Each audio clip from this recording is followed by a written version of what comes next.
Dun, dun, dun, dun, dun, dun, dun, dun. Yes, that is our theme music. So, less copyrighted somehow.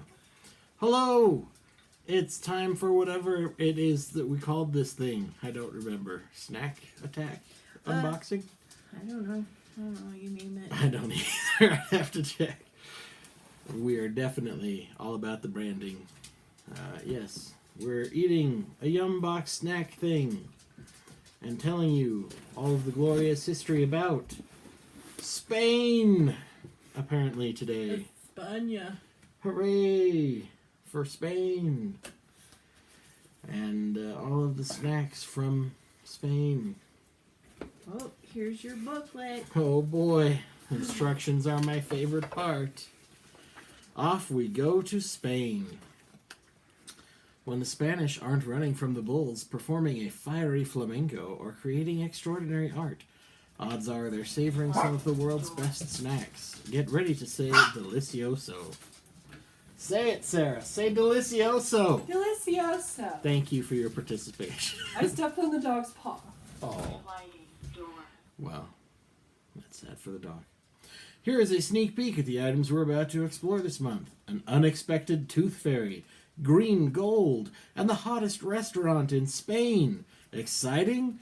Stay tuned to find all the details in this wonderful video about eating yums. Spain in 60 seconds. What you might know about Spain. Be careful with your sticker. It's worth millions. Well, it would be if it were painted by Pablo Picasso himself. A pioneer of the Cubism movement, Picasso depicted his art's subjects from all possible viewpoints at once.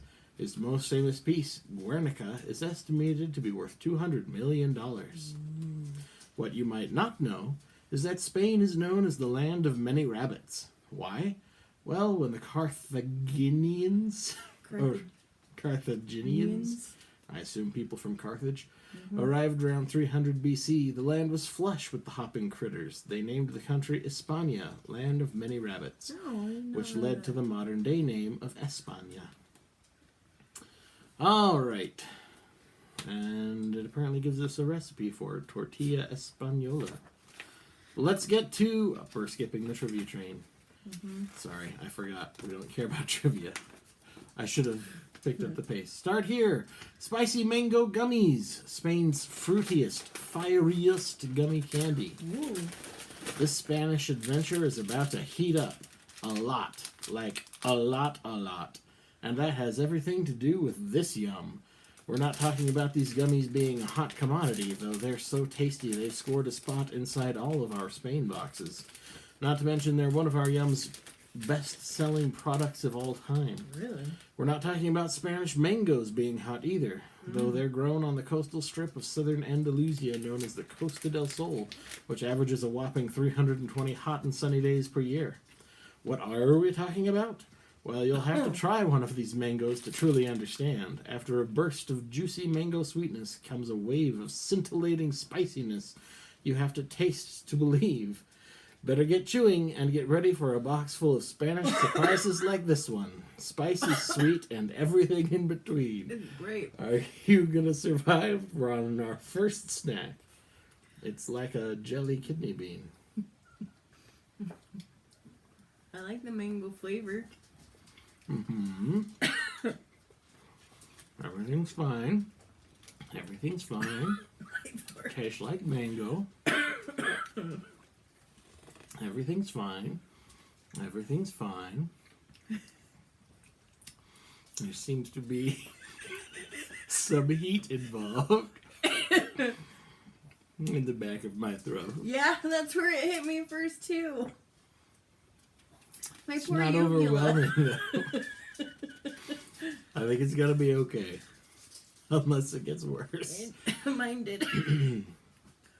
I like them, but I like the mango gumminess. The heat. I don't care about spicy. I don't understand why. Why do they do this to me? All right, next, Spanish masterpieces, lemony potato chips, addictively zesty, authentically Spanish. In the Spanish masterpiece Still Life with Lemons, Oranges, and Rose, painter Francisco de Zurbarán depicts, you guessed it, Lemons, oranges, and a rose. 3 ordinary objects, right? Guess again! It's like To trained art critics of the 17th century, the careful placement of the objects clearly symbolized the Holy Trinity. To snack connoisseurs like us and you, this yum inspires a similar awe. The careful balance of 3 ordinary flavors, lemon zest, a dash of black pepper, and an extra crispy potato chip, comes together to make a truly heavenly trio. Having some trouble with the bag there? yeah. Do we need to move on to the next chip? No. Oh, she's got it. I got it. Lemony potato chips. Oh, me first. Like, shove it in. Lemony. I don't like that. But it's otherwise nice, like maybe a barbecued Lay's potato chip. That kind of flavoring. I like the lemon flavor.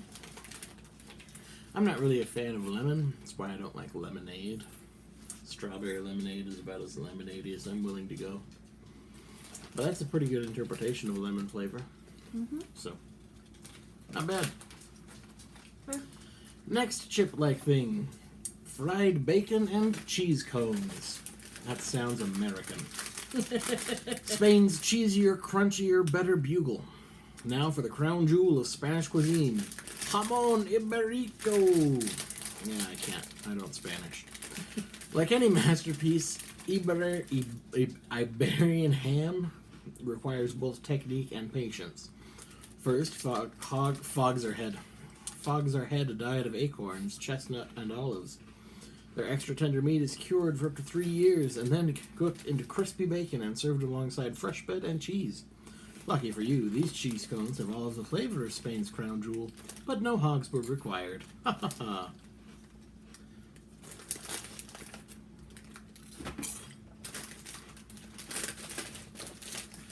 I like bugles.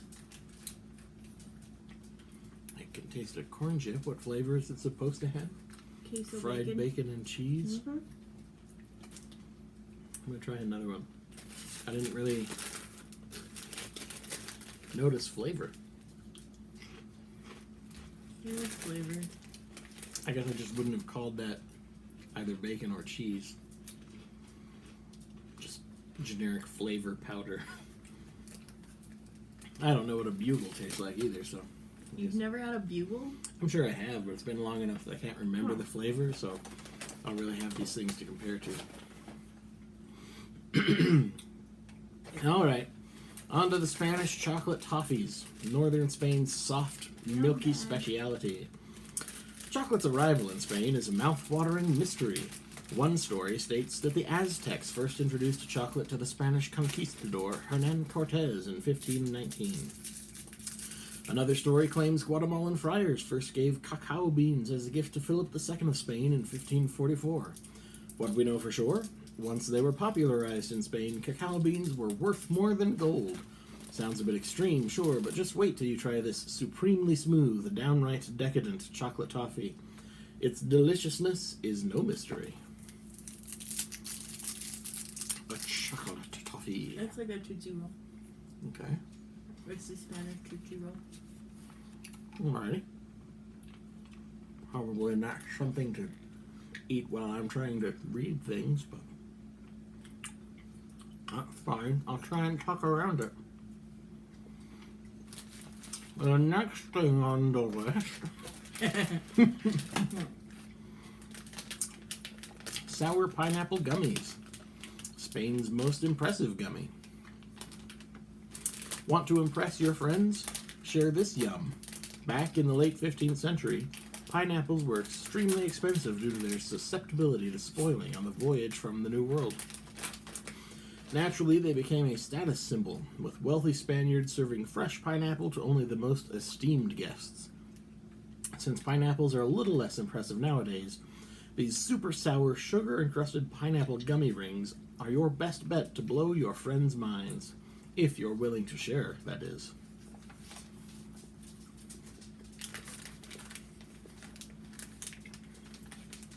It's great. I still got Spanish Tootsie Roll in my mouth.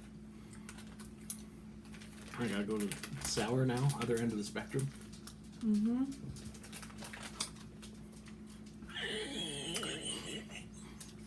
There's a quick jump from sweet to sour. You were too busy reading. My face was just like... It was pretty bad. Mm. Yeah, I like the flavor of the pineapple, but I was Maybe- really sour. Yeah, maybe if I were prepped for the sourness and I wanted it. I'm still suffering from this. I still feel the heat Burning in my mouth. residual mango. Yeah, it's good. Have It's another really... sour pineapple ring. That'll fix you. Let's move on to the white chocolate and caramel candies.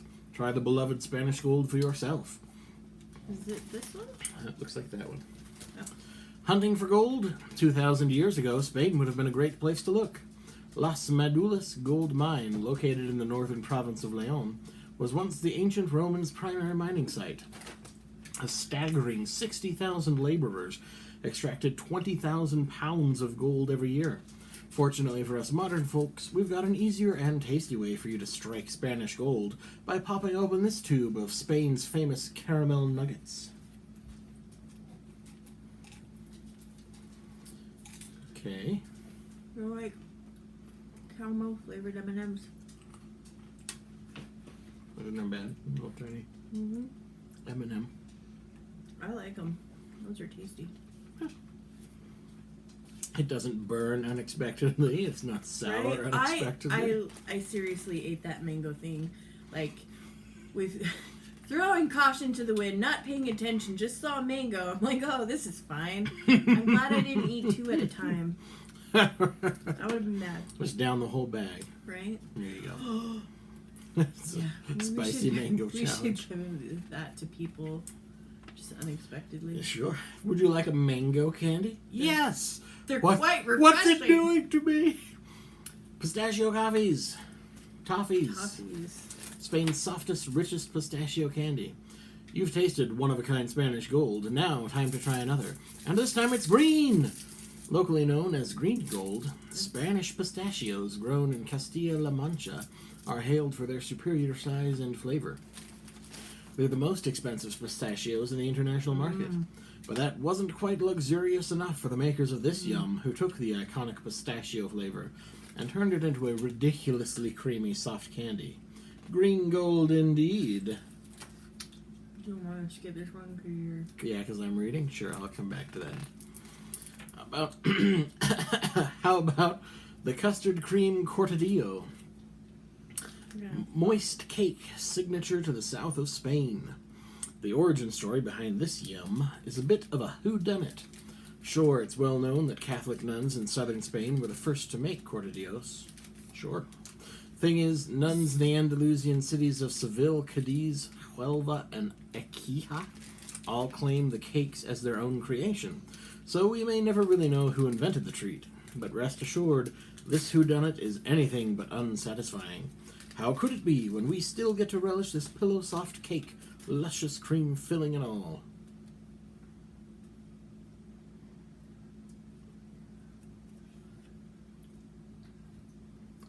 Nice looking cake. I think it's pretty bland. It's sugary. No unique flavor like strawberry, pineapple, or mango or anything, but Just cream. Very moist. yeah. It's nice that it's moist and sweet. Mm-hmm. But after, the intense flavor blasting of the previous things, it's less exciting. Yeah. And for some reason, another dark chocolate bar with orange peels this time. Speckled with Spain's famous candied orange. Time to explore the Orchard of Spain, situated in the country's sunny eastern shores. Valencia has grown famously sweet oranges since Arabic sultans first introduced the fruit back in the 10th century. Nowadays, the city produces over 1.6 million tons of oranges per year. The city streets are even lined with orange trees. With this dark chocolate speckled with candied orange peel, you'll experience Spain's most fruitful tradition in its most decadent form yet. Again, with the dark chocolate, huh?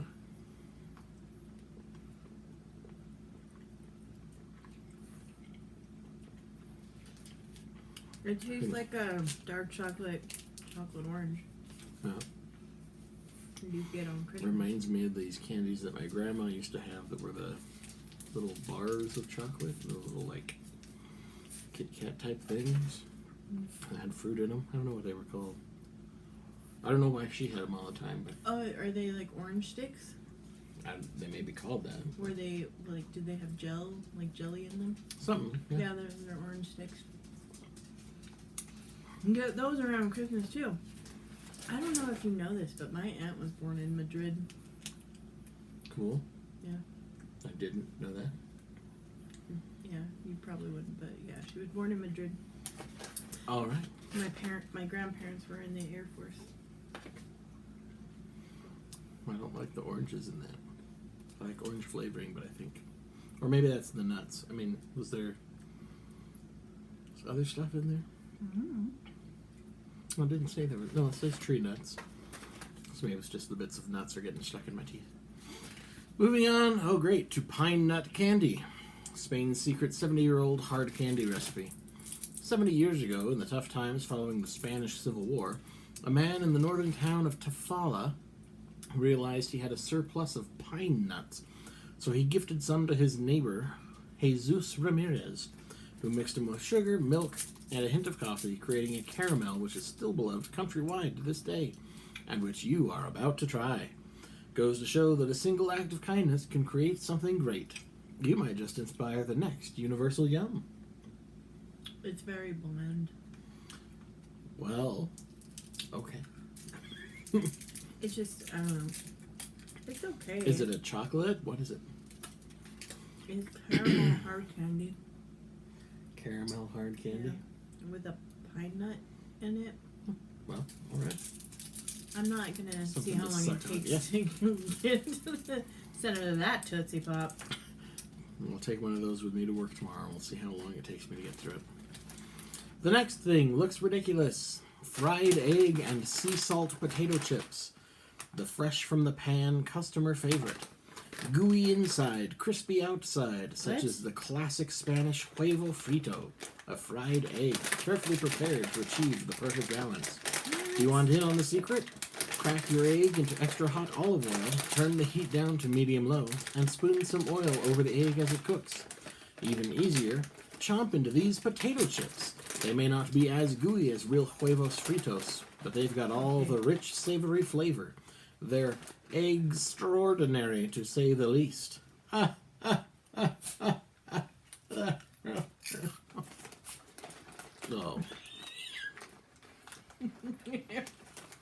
I'm not even gonna have another one. It tastes like egg. It really, and not in a good way. It's an egg chip. Oh, I didn't want it before, and I don't want it now. I mean, maybe if I enjoyed, maybe with some egg. ketchup.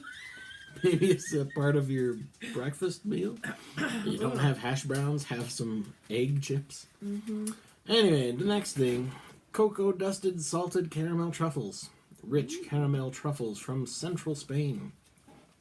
In Spain, chocolate isn't just a dessert. Locals eat it all day long. At snack time, kids go loco for cocoa sandwiches, bread slathered with chocolate paste. In major cities, locals eat deep-fried churros con chocolate as a quick afternoon bite. And when clubs close in the early hours of the morning, it's tradition for partiers to grab a cup of warm, drinkable chocolate on their way home. Basically, we're saying you can eat these luxurious salted caramel truffles all day long, which is perfect because you'll want to do exactly that. Is it a good, delicious finish to this one? It looks like a Hershey Kiss. Is that a trademarked shape for the Hershey Kiss? Squishier chocolate. It's got cocoa on the outside. Mm-hmm.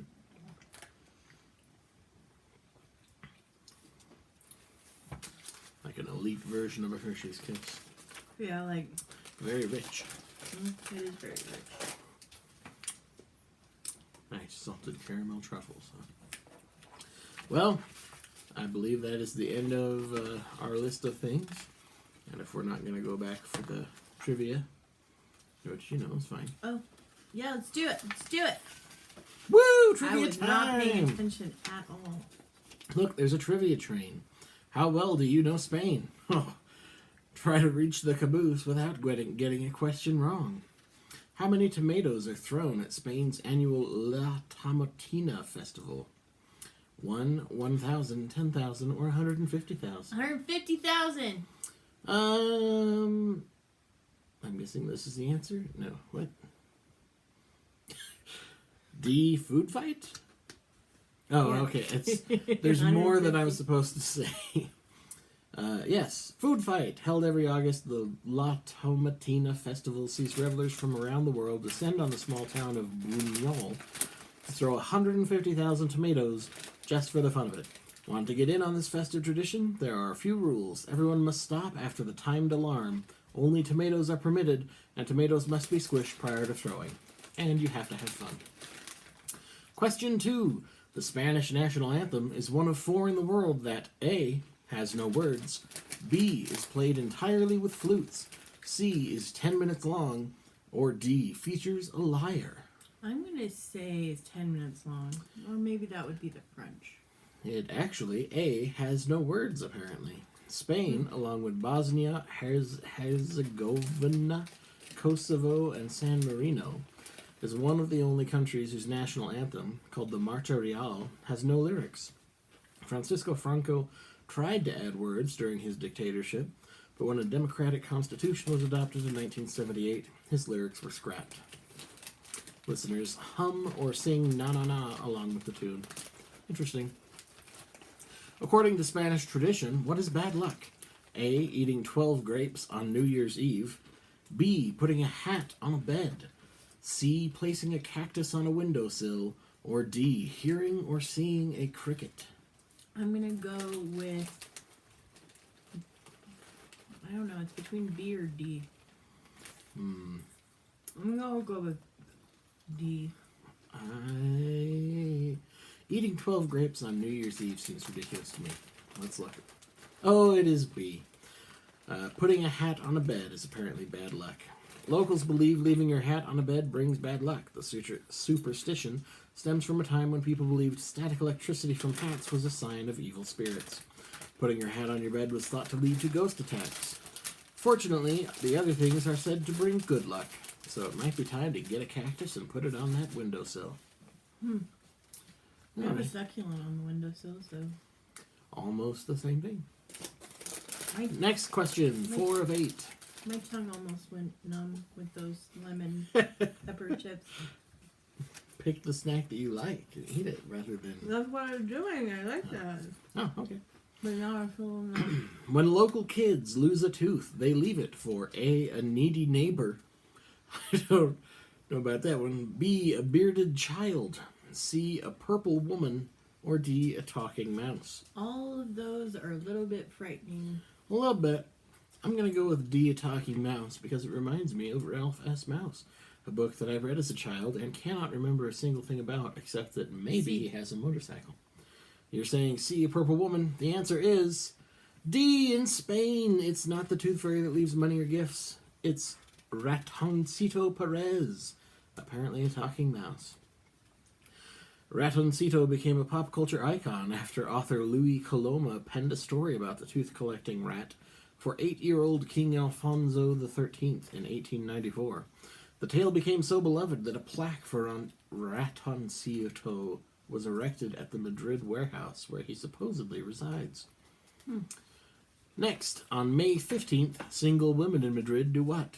A, eat a whole strawberry cake. B, bathe in ice-cold water. C, jump over a narrow river. Or D, prick their fingers with pins. I would say C. I hope it's A. It's a strawberry cake. That sounds delicious. Oh, but it's D, prick their fingers with pins. Ouch! If you're a woman in Madrid looking for love, legend has you can prick your finger with pins at the Ermita de San Isidro Chapel, and you'll be blessed with a husband. For those of us far away from Madrid, we have far less painful suggestions. Share your favorite yum with your crush. It works for everyone. Next question. During the annual Haramplas festival, participants do what?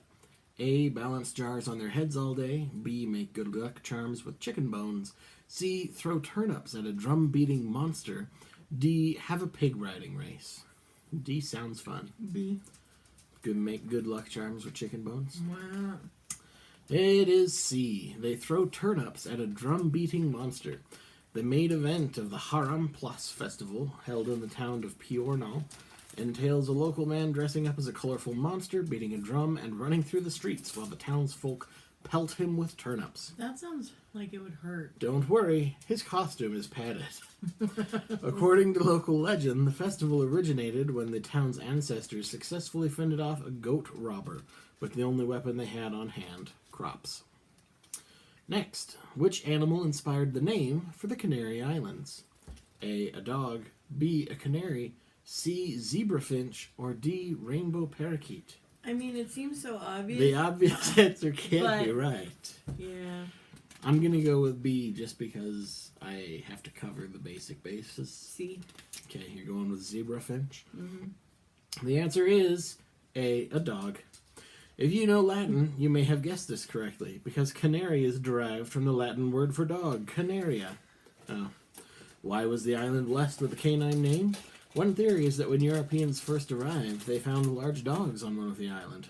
Another theory is that these islands might not even be named after dogs, but rather monk seals, which the Romans called sea dogs. Last question. In Timanfaya National Park, you can A. Scuba dive in the world's deepest ocean.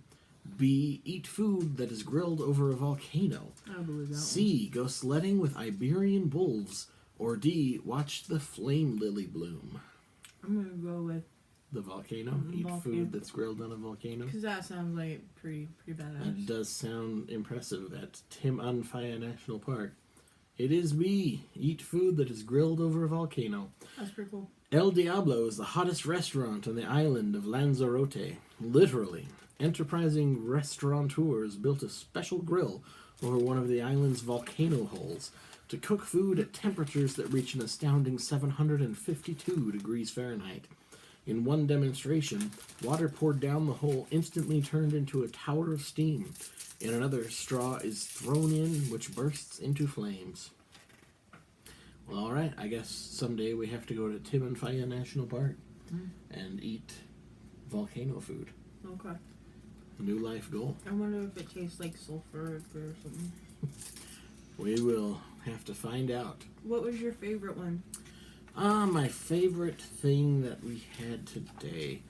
I wasn't really in the mood for sweets, but that last caramel thing was pretty good. It was a little too rich to eat a lot of. I kind of liked that custard cream thing, even though it didn't have a lot of flavor to it. The M&Ms were nice, Yeah, the caramel M&Ms, but I'm gonna go with the M&Ms. I think I'd have to say the sour pineapple gummies, actually. If I just Really? knew that the sour was coming. I like gummy rings, so those are essentially gummy rings. What's that are the just worst one? Like the egg chip. Yeah, Egg chip gummy. these are. And apparently the dogs are barking, so it's time to go. So goodbye for now, for another month.